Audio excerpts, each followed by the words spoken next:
Imagine this, guys. So you've been shooting a video and then you have like boom, error with an SD card and all your footage is ruined. Not fun, right? Today I'm gonna save you and tell you how to select a proper SD card for shooting videos. This method is really unique, and forget about that numbers like V30, V60 and V90.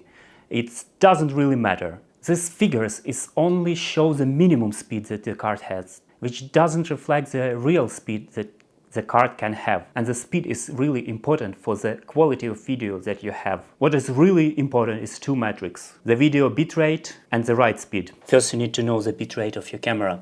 So basically, you can go to camera settings and you can choose record settings and see like what kind of bitrate you have. For example, 4K 24p on a Sony camera, it will be 100 megabits.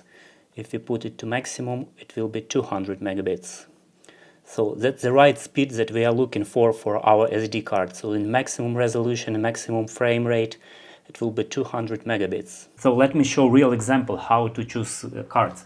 So you see we have on the left Lexar is V60 and on the right Lexar is V30.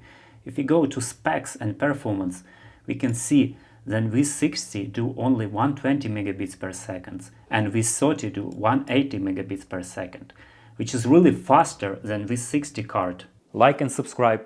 Our Sony camera needs 200 megabits for 60 FPS. Let's now compare other pairs like two V60 card and one V90. As you see, this V90 card has 260 megabits per second, which is more than enough for our camera. This V60 card is 2 times cheaper than this V90 card. And if we take a look at V60 card, one of them has 2 and 5 megabytes per second, or even 2 and 10, which is really applicable for our camera and not much lower than V90 card has.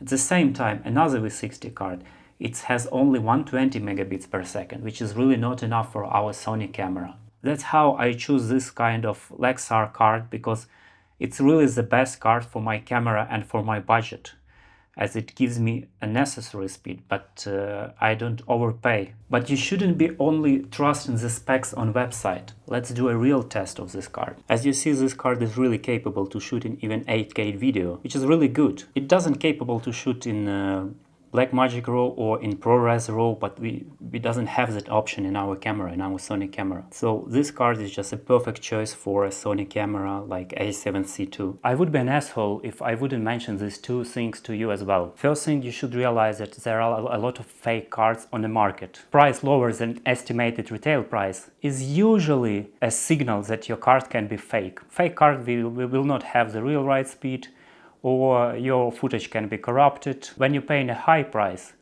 it's also not a guarantee that you wouldn't get ripped off with a fake card. So always keep a receipt. And also I recommend after buying a card to do a speed test first. This will write and read the files from a card a few times. So that will also show you if you have anything with your card, if it is corrupted or not. So it wouldn't be surprised during the shot that your card is fucked up.